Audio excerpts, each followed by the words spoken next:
সাইয়েদনা মূসা আলাইহিস সালাম আল্লাহরে বললেন, আল্লাহ আল্লিমনি যিকরান, আপনি আমার এমন একটা জিকির শিখাইয়া দেন, লা ইয়ালামুহা ইল্লা আনতা ওয়া আনা, যে জিকিরটার শব্দ আপনি আর আমি ছাড়া কেউ জানবে না। সুবহানাল্লাহ।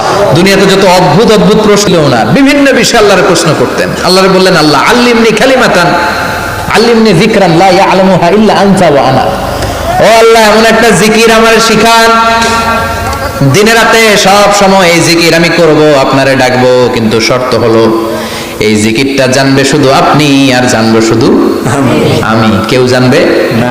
আল্লাহ বললেন, মুসা পড়ো লা ইলাহা ইল্লাল্লাহ, লা ইলাহা লা ইলাহা ইল্লাল্লাহু মুহাম্মাদুর রাসূলুল্লাহ সাল্লাল্লাহু।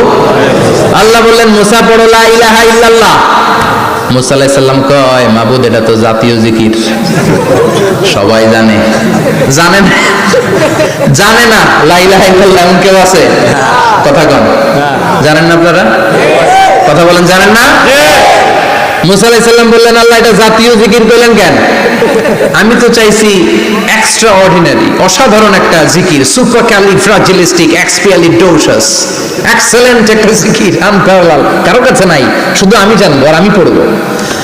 আল্লাহ বললেন, মুসা এই লা ইলাহাকে যদি এক পাল্লায় রেখে দাও, তামাম বিশ্ব, সাত আকাশ, সাত জমিনটারে তুলে যদি তুমি আরেক পাল্লায় রেখে দাও, লা রাজাহাত কাফাতু লা ইলাহা ইল্লাল্লাহ, মুহূর্তের মধ্যে লা ইলাহার পাল্লা ভারী হয়ে যাবে। ও মুসা, তুমি যতই এক্সক্লুসিভ জিকির চাও, লা ইলাহার চেয়ে দামি জিকির আমার কাছে নাই। চিৎকার করে পড়তে হবে আল্লাহু আকবার। তার মানে নামাজ ও জিকির, কোরআন ও জিকির, এই যে আমরা ওয়াজ করতেছি এটাও কি কথা কন? বিশ্ব নবীর আল্লাহ বললেন, ও নবী ফাযাক্কির ইন্নামা আনতা, ও নবী আপনি জিকির করেন মানে ওয়াজ করেন। ইন্নামা আনতা মুযাক্কির, ও নবী আপনি ওয়াজ করে শোনান। লাস্তা আলাইহিম বিমুসাইতির, আপনারে দারোগা বানিয়ে পাঠাই নাই, আপনি শুধু ওয়াজ করেন। কার কথা? চিল্লায় বলেন কার কথা? আল্লাহ। কিন্তু এইখানে জিকির দ্বারা উদ্দেশ্য হচ্ছে জুমার খুতবা।